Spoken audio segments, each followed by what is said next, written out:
नमस्कार दोस्तों, खगोल विज्ञान के दुनिया में आपका स्वागत है। हम आज बात करेंगे यूरोप महाद्वीप में स्थित नॉर्वे के बारे में। जहां पूरी दुनिया सो रही है, वहीं पे नॉर्वे देश के मध्य रात्रि को सूर्य का उदय होता है।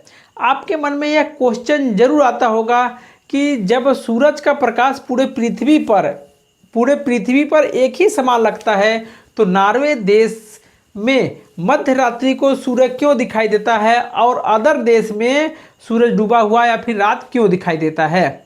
यही है आज का सबसे बड़ा सवाल है। आपके सामने जो दिखाई दे रहा है वह है पृथ्वी। ये पृथ्वी क्या है, इस पे जो डायग्राम दिखाई दे रहे हैं, यह जो पृथ्वी है अपना अपना सबका महत्व है। यह जो ऊपर का जो लाइन है, इसको आर्कटिक वृत्त कहते हैं, कर्क रेखा है, भूमध्य रेखा है, मकर रेखा है और अंटार्कटिका वृत्त है। अब आज का जो सवाल है वह है कि नॉर्वे देश में रात्रि के सूरज क्यों दिखाई देता है। आपको मन में ये भी सवाल होता होगा कि यह क्या है।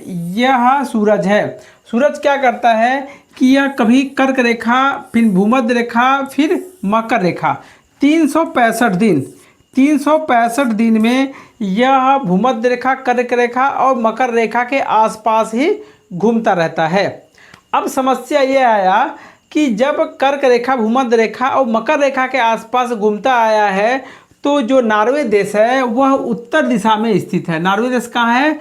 उत्तर दिशा में स्थित है। और नॉर्वे देश के उत्तर दिशा में स्थित होने के कारण वहाँ पे सूरज 24 आवर या फिर रात्रि को क्यों दिखाई देता है, हम आपको आज बताते हैं क्या होता है। इससे जानने से पहले आपको यह डायग्राम देखना पड़ेगा कि यह जो 21 जून को होता है, 21 जून को जो सूरज का प्रकाश होता है वह कर्क रेखा पर लंबवत होता है। और 22 दिसंबर को मकर रेखा पे सूरज का प्रकाश लंबवत होता है। सितंबर और मार्च के महीनों में ये क्या होता है कि भूमध्य रेखा पर सूरज का प्रकाश लंबवत रहता है।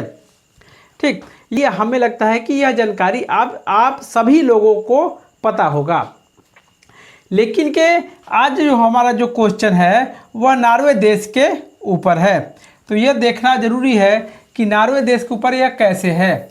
तो यह जो प्रकाश दिखाई दे रहा है आपको डायग्राम, यह जो डायग्राम दिखाई दे रहा है, यह डायग्राम सूरज है यहाँ पे, और हमारी पृथ्वी है जो 23.5 अंश झुकी हुई है। अगर हम मान लेते हैं कि हमारी पृथ्वी 23.5 अंश न झुक करके, अगर मान लेते हैं कि हमारी पृथ्वी 23.5 अंश न झुक करके वह सीधी खड़ी होती, तो क्या होता। हमारी जो पृथ्वी 23.5 अंश न खड़ा होकर सीधी खड़ी होती, तो क्या होता, सूरज का जो प्रकाश है वह एक भाग में निरंतर लगता रहता। एक भाग में क्या होता, निरंतर लगता रहता। कि मतलब क्या होता है कि पृथ्वी 24 घंटे में अपने अक्ष पर एक घूर्णन कर लेती है। पृथ्वी 24 घंटे में अपने अक्ष पर एक घूर्णन कर लेती है। मतलब कि जिस स्थान पर सूरज का प्रकाश नहीं रहेगा वहाँ पे रात रहेगा, और जिस स्थान पे सूरज का प्रकाश रहेगा वहाँ पे दिन रहेगा।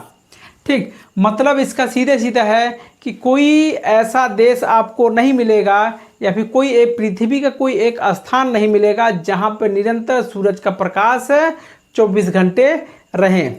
लेकिन के समस्या क्या आता है कि हमारी जो समस्या है कि यह जो पृथ्वी जो दिखाई दे रहा है वह पृथ्वी क्या है। ठीक, हमारी जो पृथ्वी है वह कैसा है, वह आपके सामने जैसा दिखाई दे रहा है वैसे ही पृथ्वी है। मतलब इधर सूरज है और इधर क्या है, पृथ्वी है, जो कि 23.5 अंश पे झुकी हुई जाकि 23.5 अंश पे झुकी हुई है। इसी 23.5 अंश के कारण पूरे पृथ्वी पर ऋतु परिवर्तन होता है, और इसी 23.5 अंश झुकने के कारण नॉर्वे और नॉर्वे के आसपास रहने वाले ध्रुवीय देश भी क्या है, वहाँ पे रात्रि को सूरज दिखाई देता है, या तो फिर 24 आवर सूरज मतलब दिन ही रहता है।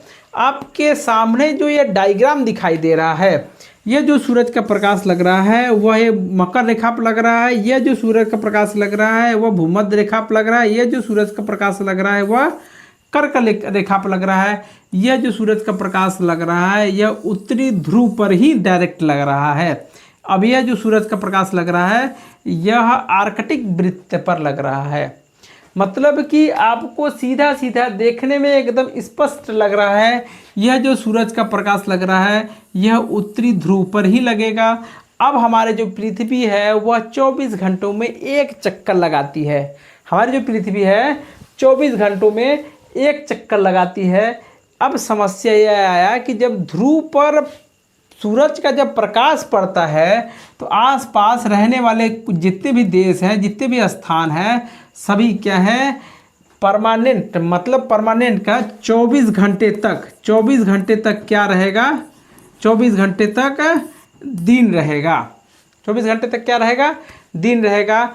या तो फिर कहेंगे यह जो आर्कटिक वृत्त है, या जो कहेंगे यह जो आर्कटिक वृत्त है या फिर आर्कटिक सर्कल है, इसके उत्तर दिशा में रहने वाले स्थित जो देश हैं, इस देश पर जैसे कि अलास्का हो गया, ग्रीनलैंड हो गया, नॉर्वे हो गया, स्वीडन है, फिनलैंड है, यह सब जो देश हैं इस देश पे लगभग 24 आवर मतलब 24 घंटे क्या होते हैं, दिन ही रहते हैं। 24 क्या होते हैं, 24 घंटे दिन ही रहते हैं। अब आपको लगता होगा कि ऐसा कब तक रहेगा। अब जब तक वह उत्तरी ध्रुव पर दिन रहेगा तब उतने ही समय दक्षिण ध्रुव पर क्या रहेगा, रात्रि रहेगी।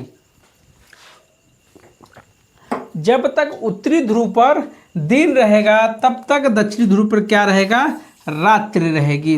इसीलिए कहा जाता है कि ध्रुवों पर 6 महीने दिन होता है और 6 महीने का रात्रि होता है। अब अगला बात क्या आ गया कि अब अगर कर्क रेखा पे भारत को लेते हैं, अगर आप भारत को लेते हैं तो भारत में क्या होता है कि 21 जून को क्या होता है, 21 जून को भारत में 14 घंटे क्या रहता है, 14 घंटे दिन रहेगा, 14 घंटे दिन रहता है और लगभग 10 घंटे क्या रहता है, रात्रि रहेगी। भारत में क्या होता है कि जब सूरज कर्क रेखा पे लंबवत चमकता है तो भारत में 14 घंटे तक दिन रहता है और 10 घंटे तक रातें रहती है। लेकिन जैसे ही आप उत्तर दिशा में जाएंगे, जैसे कि मान लेते हैं आप कहाँ चले गए, आर्कटिक वृत्त पे चले गए, तो यहाँ पे क्या रहेगा, 20 घंटे तक दिन रहेगा और 4 घंटे तक रातें रहेंगी। मतलब कि जितना ही उत्तर दिशा में आप जाते रहेंगे जून के महीनों में, उतने ही क्या है, आपको दिन लंबा मिलेगा और रात्रि छोटा मिलेगा। लेकिन जैसे ही आप उत्तरी ध्रुव पर डायरेक्ट पहुंच जाएंगे तो उस समय क्या होता है, रात्रि नहीं मिलेगी आपको, हमेशा दिन ही मिलेगा। कब मिलेगा, यह मिलता है मई के महीनों में, मई से लेकर के जुलाई लास्ट तक। यह जानकारी आपको कैसी लगी अपनी राय कमेंट में ज़रूर दें।